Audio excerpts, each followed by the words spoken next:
Why didn't this shoe drop last month for Air Max Day? I don't know, but the good news is it's here now. This is the Nike Air Max 95 Neon 2025.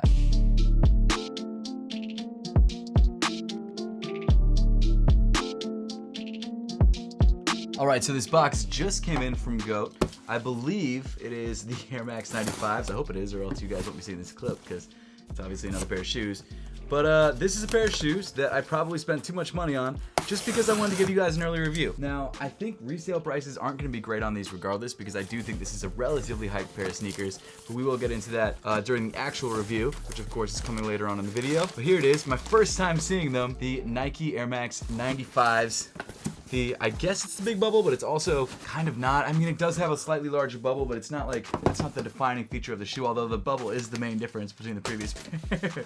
But here we go. Here's the box. You've got gray on one side, you've got black on the other side. It says Air Max in white and neon green. And then of course it says Giant Air Max on the back. It doesn't actually say Giant Air Max, but it is a Giant Air Max on the back of the box. And then it looks like there's this giant paragraph on the other side, which I may or may not read the whole thing, but why don't we give it a shot.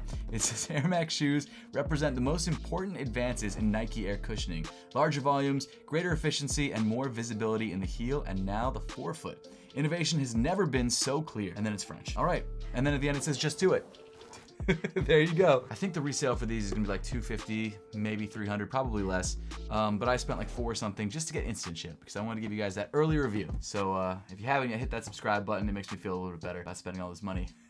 Okay, so this is a Nike Air Max 95 OG. It's black, neon, yellow, cool gray, and of course it's a size 9, which is my true size. So without further ado, let's pop open the box and see what we've got. Okay, we got the paper, regular old white paper, and then the shoes. Well, not much preamble there. But I mean, they look great.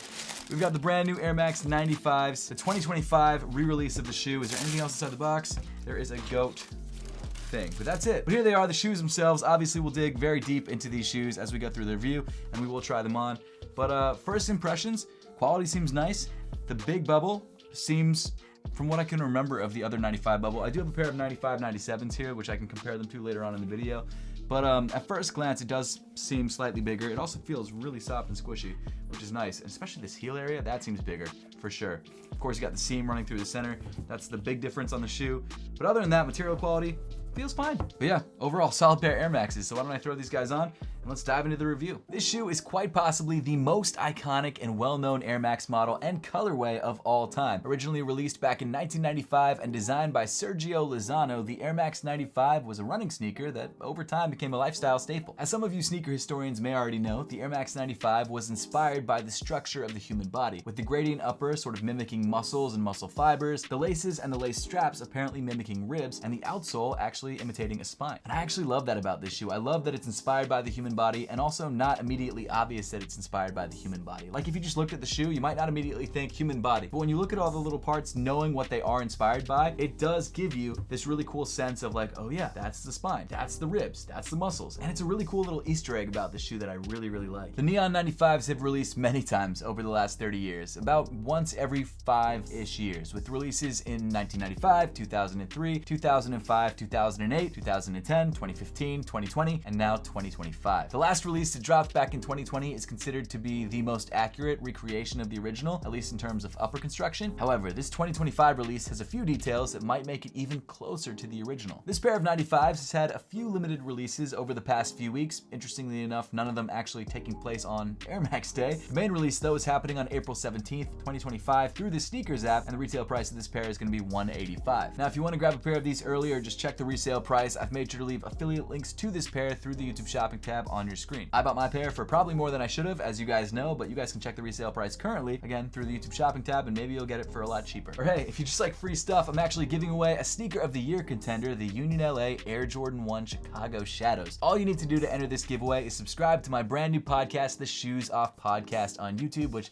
I've linked below. You also need to redeem 2 core badges to confirm your entry. The first is linked below, and the second will be in the description of an upcoming episode of The Shoes Off Podcast, so make sure to subscribe. But hey, at this point, why don't we throw these 95s on feet and see how they feel. All right, so I got a new pair of shoes to show you. These are the Air Max 95 Neons. They're not really new, they're 30 years old, but what do you give them out of 10, just from first glance? They're kind of cool, I don't know, like 6. Oh, slow. You've been ranking high recently. I'm a little shocked, I'm not gonna lie. Okay, let me throw these guys on feet, see how they fit. see if you like them better. Oh, you know what else? We've got Air Max 95 socks that perfectly match this release. They dropped on Apothecary's website. Grab them.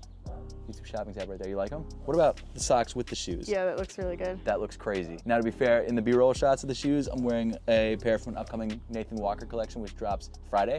So the B-roll shots are not in these socks, but grab both of them. Grab the collab collection and these, apothecary.com. Fire, best socks out there. Okay, so on feet, I'm already liking the look. I'm a newer 95 fan. I know 95s have been out since 1995, but I am a newer 95 fan. I always kind of preferred the 90s and the ones, but I'll be honest. Oof, look at that.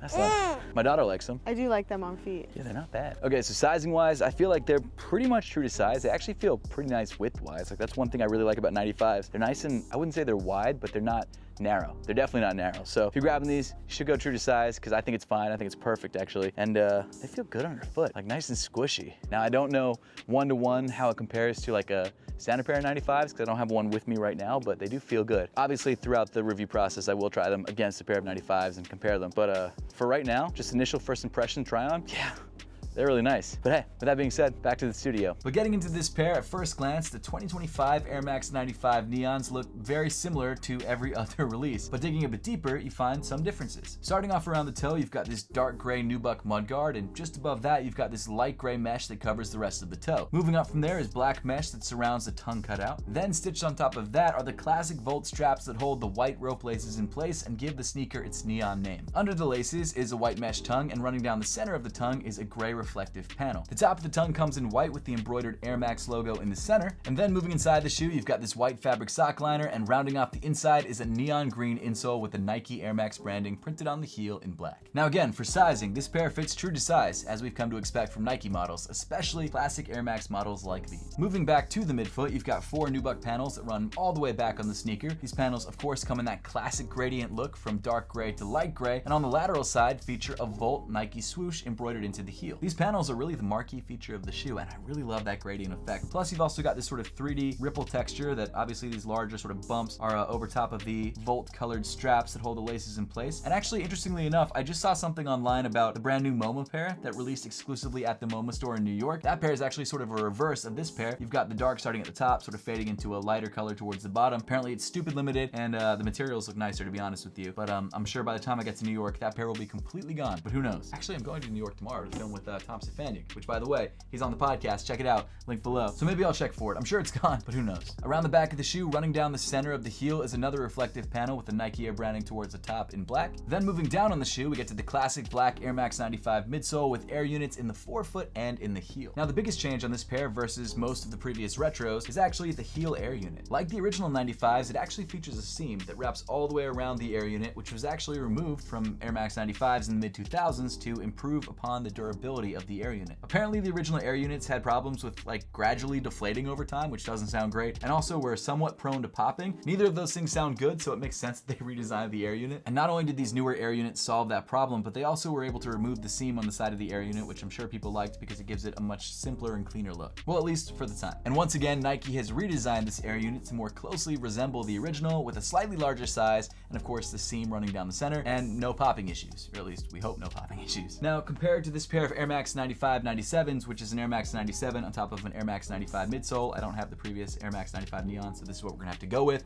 But you can see that the newer bubble is slightly larger. It gets larger towards the heel than it does on the original bubble. Plus, moving towards the back of the shoe, you'll notice that the air bubble is significantly larger, at least the opening for the air bubble is significantly larger on the heel. And to be honest with you, I'm kind of here for it. While it seems like a pretty minor change, it does add a nice little nugget of history to the release. Even though I'm used to the look of this more simple air bubble, there's something about this that I really like. Comfort-wise, these newer 95s feel great. They're a little bit softer and squishier than the previous 95s, but not by a lot, and you really have to put pressure on the heel to feel the difference. But when you do, it is a nice little improvement. I don't mind it. Now, of course, this is not the first time that Nike has redesigned an air bubble. They did it with the Air Max 1 Big Bubbles a couple years ago, which redesigned the Air Max 1s to make them look like the original Air Max 1s, which also had bubble issues back when they originally released. The Air Max 1s that we're probably all used to feature that sort of small pill-shaped air unit, and the newer Big Bubble versions of the Air Max 1s feature a much larger bubble on the heel. That's why they're called the Big Bubbles. Also, the foam that they use in the midsole is a little bit softer. So all around, I think those shoes are just more comfortable than the original, or I guess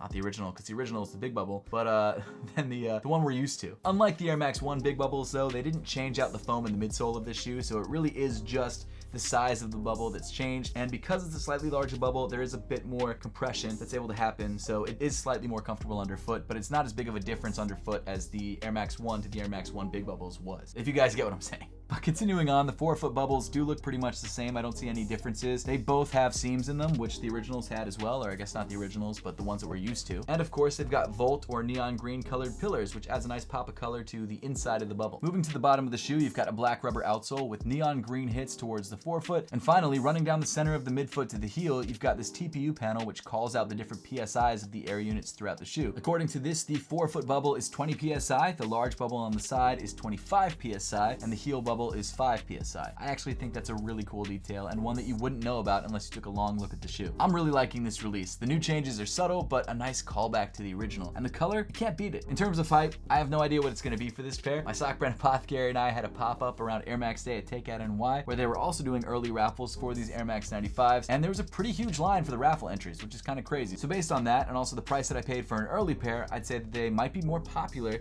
than people expect. Now, I really don't know what the resale price is going to be for these guys, but my guess is that they probably will sell out. So if you want a pair of these, just make sure to be entering all those raffles, trying everything you can, because I don't think it's going to be an easy shoe to grab. But hey, if you made it to this point in the video, let me know your thoughts on this shoe in the comment section down below. Are you grabbing a pair? Are you not grabbing a pair? And as always, thank you so much for watching. Make sure to subscribe if you haven't yet, and I'll see you all in the next one.